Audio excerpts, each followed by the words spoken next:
எல்லோருமே நபி ஸல்லல்லாஹு அலைஹி வஸல்லம் அவர்களை உயிருக்கு உயிராக உயிரினும் மேலாக நேசித்தார்கள். அபூபக்கர் நாயகம் பற்றி நாம் பலமுறை தெரிந்திருக்கிறோம்.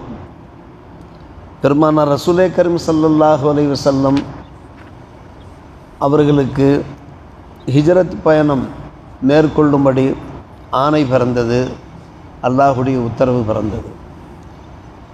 உத்தரவு வருவதற்கு முன்னாலேயே பெருமானார் ரசூலே கரீம் ஸல்லல்லாஹு அலைஹி வஸல்லம் இடத்திலே இவர்கள் வேண்டி இருந்தார்கள், அப்படி ஹிஜ்ரத்து செல்லும்போது என்னை தாங்கள் அழைத்து செல்ல வேண்டும் என்று. அந்த ஒரு சந்தர்ப்பம் வந்தவுடனே நபி ஸல்லல்லாஹு அலைஹி வஸல்லம் அவர்கள் ஹிஜ்ரத்தினுடைய அந்த ஆணை பிறந்தவுடனே அபூபக்கர் சித்திக் அல்லாஹ்வுடைய வீட்டு கதவை தட்டி இந்த செய்தியை சொன்னபோது, தாங்கள் என் உடன் வருகிறீர்கள் என்று கூறிய போது அழுதார்கள். அப்படி அழுதார்கள். ஆயிஷா ரலியல்லாஹு அன்ஹா அவர்கள் கூறுகிறார்கள், ஃபவல்லா மா ஷஊர்து கத்து கப்ல தாலிக்கல் யௌம் அன்ன அஹதன் யபிக்கி மினல் ஃபரஹ். இந்த அளவுக்கு ஆனந்த கண்ணீர் வடிக்கின்ற ஒருவரை நான் என் வாழ்விலே கண்டதே இல்லை என்று கூறுகிறார்கள். ஹிஜ்ரத் பயணம் என்பது அது மிகவும் ஆபத்தான பயணம். தம்முடைய உயிர்களை பயணம் வைத்து செய்யக்கூடிய பயணம்.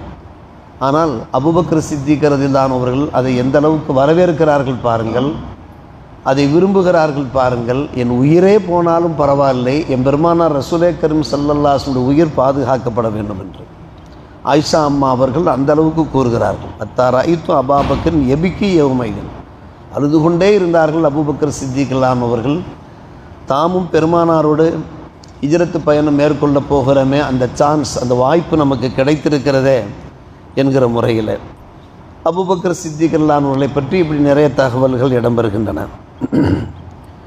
இதே போன்று பத்ர் போர்க்களம், நபி ஸல்லல்லாஹு அலைஹி வஸல்லம் அவர்கள் மீது நபி தோழர்கள் எப்படி நட்பு கொண்டிருக்கிறார்கள், தோழமை கொண்டிருக்கிறார்கள் பாருங்கள். சாத் இப்னு முஆத் ரலியல்லாஹு அன்ஹு அவர்கள் வருகிறார்கள். எதிரிகள் எண்ணிக்கை அதிகமாக இருக்கிறது, இஸ்லாமிய வீரர்கள் சோல்ஜர்ஸுடைய எண்ணிக்கை மிக குறைவாக இருக்கிற அந்த நிலைமையில் நபியை பார்த்து சாத் இப்னு முஆத் ரலியல்லாஹு அன்ஹு அவர்கள் கூறுகிறார்கள், யா ரசூலல்லாஹ், உங்களுக்கு நாங்கள் ஒரு குடிசை ஏற்பாடு செய்கிறோம்.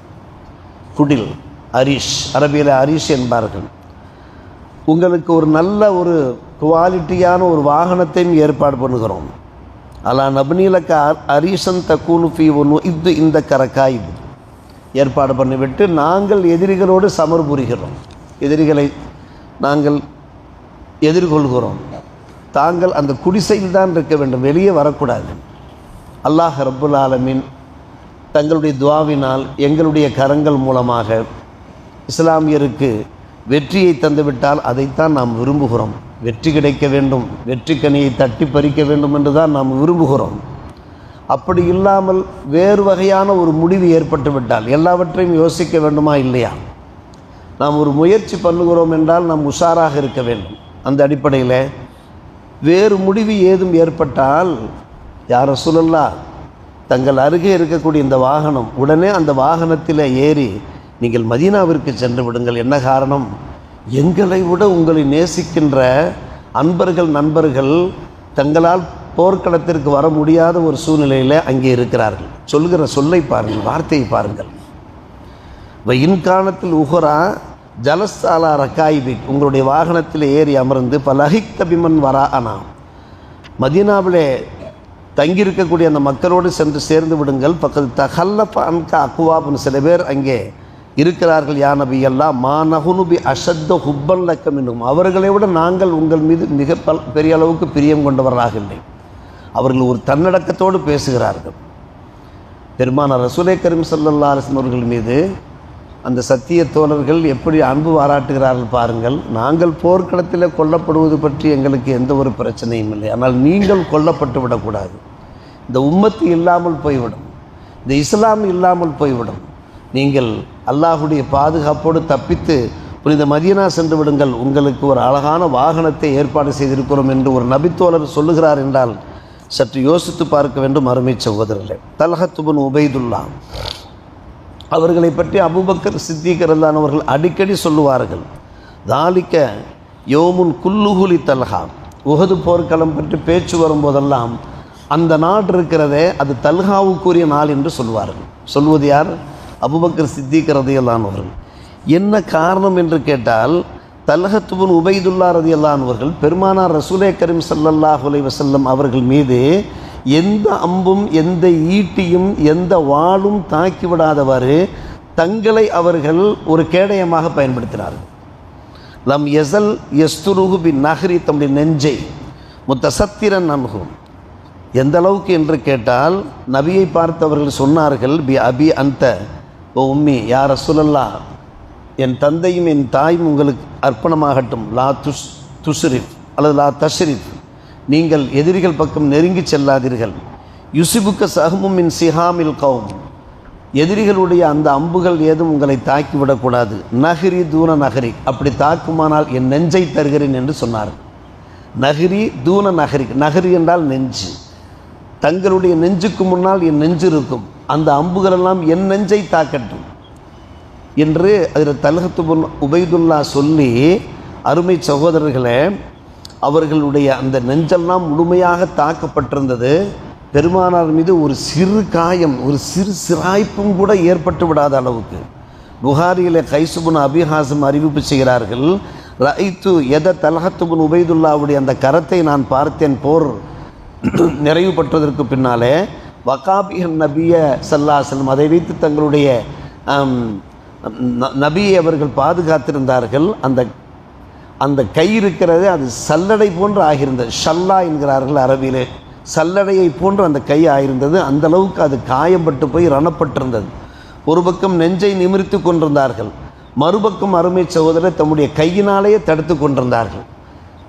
வேகமாக பாய்ந்து வருகின்ற அந்த அம்புகளை, அந்த ஈட்டிகளை தம்முடைய கையினாலே பெருமானார் மீது தாக்கி விடாதவாறு ஷல்லாவாக ஆகிவிட்டது அவர்களுடைய கரம். இது தல்ஹத் இப்னு உபைதுல்லா. அதனால்தான் அபூபக்கர் சித்திக்லான்னு சொன்னார்கள், அன்றைய நாள் யாவும் முழுக்க முழுக்க அபூ தல்ஹாவுக்கு கூறிய நாள். காரணம், அபூ தல்ஹா பெருமானாரை பாதுகாக்கிற விஷயத்திலே அவர்கள் மீது கொண்டிருந்த அளப்பெரிய அன்பின் காரணமாக தங்களுடைய மேனியே அவர்கள் கேடயமாக ஆக்கியிருந்தார்களே என்ற காரணத்தினாலே. அடுத்து அபூ தஜானா, சங்கை மிகு உலமா பெருமக்கள் அடிக்கடி அபூ தஜானா ரலியல்லாஹு அன்ஹு அவர்களை பற்றி சொல்வார்கள். ஆம், அவர்கள் அசையாமல் ஆடாமல் நின்றார்கள். தங்களுடைய உடம்பை பணையும் வைத்து பெருமானாருக்கு முன்னாலே வகுவ என்ஹனி அலைஹி, என்ன செய்வார்கள், அந்த நபுல் என்று சொல்வார்கள், சகுமு என்பார்கள், ஒரு ருமுகை என்பார்கள். பாய்ந்து வருகின்ற அந்த ஈட்டிகளுக்கு, அம்புகளுக்கு, அதாவது அந்த அம்புகள் ஈட்டிகள்லாம் பாய்ந்து வருகிற போது வளைந்து வளைந்து அந்த அம்பை வாங்கி கொண்டிருப்பார்கள். அதில் அபூ தஜானா ரலியல்லாஹு அன்ஹு அவர்கள் ஹத்தா கசுர அலைகின் நபுல் வகுவல் ஆயித்த, உடம்பெல்லாம் அம்பு தாக்குதலாகிவிட்டது. அபூ தஜானா என்கிற ஒரு நபித்தோழர், அவர்கள் மீது நூற்றுக்கணக்கான அம்புகள் பாய்ந்து அதற்கு பின்பு அவரால் அசையவே முடியவில்லை. காரணம், உடம்பெல்லாம் அம்பு. வகுவல் ஆயித்த ஹர்ரக்கு, அசைய முடியாமல் நின்று கொண்டிருந்தார்கள் என்று நாம் பார்க்கிறோம். அன்பு சகோதரர்களே, சாத் இப்னு அபீ வக்காஸ் ரலியல்லாஹு அன்ஹு அவர்களும் இதே போன்று, அவர்கள் ஒரு அம்பு வீரர்.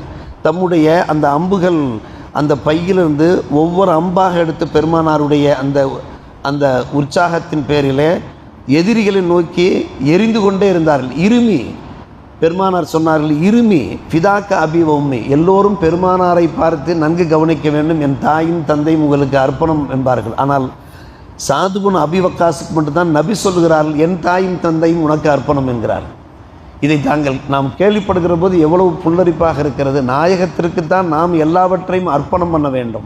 ஆனால் சாத் இப்னு அபீ வக்காஸ் ரலியல்லாஹு அன்ஹு அவர்களை பார்த்து பெருமானார் பேசுகிறது, இருமி, நீங்கள் என்ன செய்யுங்கள், அம்பெடுத்து எதிரிகளை நோக்கி வீசுங்கள், பாய்ச்சுங்கள், ஃபிதாக்க அபி வ உம்மி என்று சொல்லி அந்த அம்பு பையில் இருக்கக்கூடிய அத்தனை அம்புகளும் தீர்ந்து போய்விட்டன.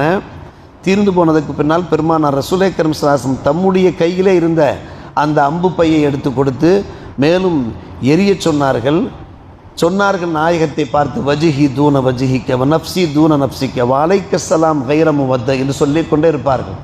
என்னுடைய முகம் உங்களுக்காகவே இருக்கிறது, என் உயிர் உங்களுக்காகவே இருக்கிறது, என்றைக்கும் நீங்கள் சாந்தி சலாமோடு இருக்க வேண்டும், இந்த சலாம் உங்களுக்கு எந்த காலத்திலையும் அது விடைபெறாது என்ற வார்த்தையை சொல்லிக்கொண்டே அபூ தஜானா ரலியல்லாஹு அன்ஹு அவர்கள், அன்பு சகோதரர்களே, தங்கள் உடம்பை அவர்கள் தருகிறார்கள், தங்களுடைய உயிரை தர தயாராக இருக்கிறார். கொஞ்சம் யோசித்து பார்க்கிறோம், இந்த அளவுக்கு ஒரு முஹப்பத்துக்கு ஒரு ஈடு இணை இருக்க முடியுமா, ஒரு உதாரணம் இருக்க முடியுமா?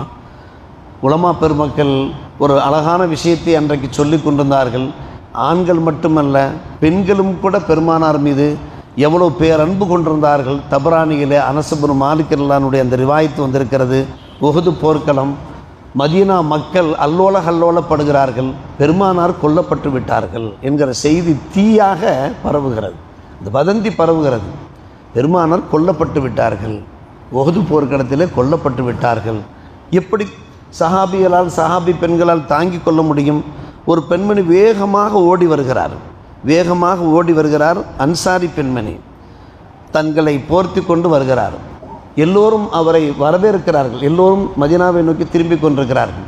அந்த பெண்ணை பார்த்து சொல்கிறார், உங்களுடைய தந்தை கொல்லப்பட்டு விட்டார், உங்களுடைய மகன் கொல்லப்பட்டு விட்டார், உங்களுடைய கணவர் கொல்லப்பட்டு விட்டார், உங்களுடைய சகோதரர் உஹது போர்க்களத்தில். காரணம், உஹது போர்க்களம் இருக்கிறத அதில் நிறைய இஸ்லாமியர்களுக்கு மிகப்பெரிய இழப்புகள் ஏற்பட்டன, சேதங்கள் ஏற்பட்டன, நிறைய உயிர்கள் பறிபோய்விட்டன என்று சொல்லப்பட்ட போது அந்த அம்மை கொஞ்சம் கூட பொருட்படுத்தவே இல்லை.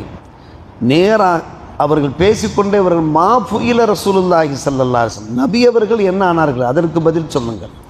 என்னுடைய தந்தை கொல்லப்பட்டது, என்னுடைய மகன் கொல்லப்பட்டது, என் கணவர் கொல்லப்பட்டது, என் சகோதரர் கொல்லப்பட்டது, அது இருக்கட்டும், அது ஒரு பக்கம் இருக்கட்டும். பெருமானாருடைய நிலை என்ன? வேகமாக வந்தார்கள், பெருமானார் பார்த்து விட்டார்கள். மாஷா அல்லாஹ், எங்கள் பெருமானார் உயிரோடு இருக்கிறார்கள். அவருடைய துணியை பிடித்து கொண்டார்கள்.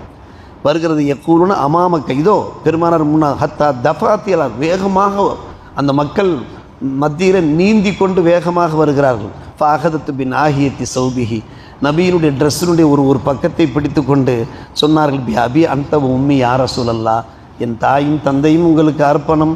லா உபாலி இதா சலீம் தமின் அத்தபின், உங்களுக்கு எந்த ஒரு இடரும் இல்லாவிட்டால், எந்த ஒரு துன்பமும் இல்லாவிட்டால், நீங்கள் சலாமத்தாக இருந்தால் நான் எதை பற்றியும் பொருட்படுத்தப் போவது கிடையாது யா ரசூலல்லாஹ். லா உபாலி இதா சலீம் தமின் அத்தப், ஆண்களாக இருக்கட்டும், பெண்களாக இருக்கட்டும், நபி தோழர்களாக இருக்கட்டும், நபி தோழிகளாக இருக்கட்டும், இப்படி நிறைய சான்றுகள். அன்பான பெருமக்களே, இந்த முஹப்பத் நமக்கும் வேண்டும். அப்போ தான் நம்முடைய ஈமான் பசுமையாக இருக்கும், ஈமான் பிரகாசமாக இருக்கும் என்பதை விளங்குவோமாக. அல்லாஹ் நல்லொரு புரிவானாக. வாஹிர் தாவானா அல்ஹம்துலில்லாஹி ரப்பில் ஆலமீன்.